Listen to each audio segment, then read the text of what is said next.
انگلی کو کہاں اٹھایا جائے، یہ بھی بڑا ہمارے یہاں بڑا کنفیوژن والا مسئلہ ہے. بعض لوگوں کو دیکھا کہ وہ اشہد اللہ پر اٹھاتے اور الا اللہ پر گرا دیتے. بعض لوگوں کو دیکھا کہ وہ پورے تشہد میں اٹھائے رہتے. کیا طریقہ صحیح کیا ہے؟ حضرت وائل ابن حجر کہتے ہیں، سنن نسائی کی صحیح روایت ہے، کہ اللہ کے رسول صلی اللہ علیہ وسلم تشہد میں جب بیٹھتے تھے تو اپنی انگلی کو، یہ جو سبابہ انگلی ہے، انگوٹھے کے بغل والی انگلی ہے، اس کو آپ اٹھاتے تھے، یدعو بہا، اور اس کے ذریعے آپ دعا کرتے تھے. یہ دعا کا طریقہ تھا اللہ کے رسول کا. یہ اس کا لا الہ الا اللہ سے کوئی تعلق ہی نہیں ہے. یہ تشہد میں دعا کے لیے اٹھائی جاتی ہے یہ انگلی. اچھا، ایک حدیث میں اٹھانے کا ذکر ہے اور ایک حدیث میں یحرکھا، اللہ کے رسول اس کو حرکت دیتے تھے. یہ بھی نسائی کی صحیح روایت. علامہ ابن عثیمین نے تمام حدیثوں کو سامنے رکھ کر کے یہ بات کہا کہ تشہد میں جہاں جہاں دعا ہے وہاں وہاں اس انگلی کو حرکت دی جائے، ہلکی ہلکی حرکت دی جائے. جیسے آپ پڑھ رہے ہیں التحیات للہ والصلوات والطیبات والسلام علیہ، السلام علیک ایھا النبی، اب سلام دعا ہے لہذا یہاں پہ تھوڑی حرکت دیں. آپ السلام علینا وعلی عباد اللہ الصالحین، یہ بھی دعا ہے، یہاں پہ آپ حرکت دیں. اس کے بعد آپ کہتے ہیں اشہد ان لا الہ الا اللہ واشہد ان محمد عبدہ ورسولہ، یہ دعا نہیں، یہاں پہ بس انگلی اٹھائے رہے ہیں، حرکت نہ دیں.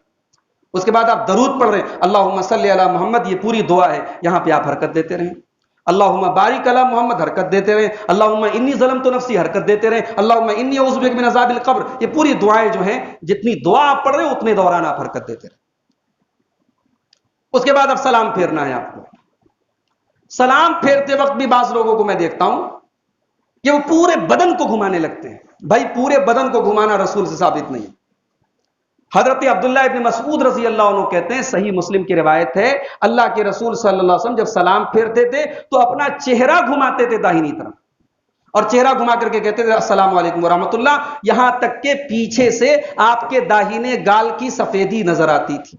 حتی یرا بیاض خدہ الایمن، داہنی طرف سلام پھیرتے تھے، داہنے گال کی سفیدی نظر آتی تھی، بائیں طرف سلام پھیرتے تھے، بائیں گال کی سفیدی نظر آتی تھی. تو اس سے دو باتیں ثابت ہوئی. ایک بات تو یہ کہ چہرہ گھمانا چاہیے سلام پھیرتے وقت. بعض لوگ جو ہے پورا بدن گھماتے، یہ غلط ہے. اور بعض لوگ پورا چہرہ بھی قاعدے سے نہیں گھماتے، وہ صرف اشارہ ایسے اشارہ کر دیتے، اشارہ بھی غلط ہے. پورا آپ کا چہرہ گھومنا چاہیے، یعنی پورا اتنے اینگل پہ گھومے کہ پیچھے سے آپ کا چہرہ، آپ کا گال نظر آنے لگے. یہاں ایک بات اور یاد رکھیں آپ، جس آدمی کی نماز چھوٹی ہے، اب وہ اگر نماز میں شامل ہونے آیا ہے تو ایک طریقہ ہم نے اپنے یہاں یہ دیکھا کہ وہ امام جس پوزیشن میں بھی ہو، جس کی نماز چھوٹی ہوتی ہے وہ پہلے آ کر کے نیت باندھتا ہے، ہاتھ باندھتا ہے. یہ بھی سنت سے یہ چیز ثابت نہیں. اگر واقعی میں امام صاحب نے بھی ہاتھ باندھا ہوا ہے، قرات کر رہے ہیں، تو ٹھیک ہے، آپ آئیں، امام صاحب اللہ اکبر کہہ کے رفع یدین کر کے آپ ہاتھ باندھ لیں. مگر امام اگر رکوع میں ہے، امام اگر سجدے میں ہے، امام اگر تشہد میں ہے، تو بس آپ کو سمپل یہ کرنا ہے، اللہ اکبر کہنا ہے اور رفع یدین کرنا ہے، اور پھر امام جس پوزیشن میں ہے اس پوزیشن میں چلے جانا. ٹھیک ہے. ایک چیز اور یاد رکھیں، آپ نماز میں آئے، امام صاحب کی تیسری رکعت ہے، امام صاحب کی دوسری رکعت ہے. اب ایک سوال پیدا ہوتا ہے کہ سلام پھیرنے کے بعد ہم اپنی نماز کو کیسے پورا کریں؟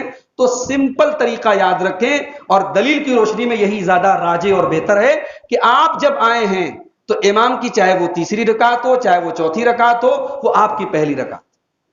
اب مثال کے طور پر آپ مغرب میں آئے، اور مغرب میں جب آپ آئے تو امام صاحب وہ تیسری رکعت پڑھ رہے تھے، تو وہ آپ کی پہلی ہے. اب جب امام کے سلام پھرنے کے بعد آپ اپنی نماز پوری کریں گے تو آپ ایک رکعت پڑھیں گے، اس کے بعد آپ تشہد میں بیٹھیں گے اور پھر کھڑے ہو کر کے آپ تیسری رکعت. یہ طریقہ بالکل حدیثوں سے جو ثابت ہوتا ہے وہ یہی کہ آپ کی وہ رکعت پہلی. اور ایک چیز کا اور لحاظ رکھیں کہ آپ جب آئے ہیں، نماز آپ کی چھوٹ گئی ہے، تو ہمارے عام طور سے ہم نے یہ دیکھا ہے کہ امام صاحب ایک طرف سلام پھیرتے ہیں، لوگ کھڑے ہو جاتے ہیں اپنی نماز چھوٹی ہوئی پوری کرنے کے لیے. یہ بھی کسی حدیث سے ثابت نہیں ہے. دونوں طرف سلام جب امام پھیر لے تب آپ کھڑے، دونوں طرف سلام پھیر لے جب امام، تب آپ کھڑے ہو کر کے اپنی چھوٹی ہوئی رکعتیں پوری کریں. تو میرے بھائیوں، یہ نماز میں پائی جانے والی چھوٹی چھوٹی غلطیاں ہیں، لاپرواہیاں ہیں، ان کا ہم سب کو لحاظ رکھنا چاہیے.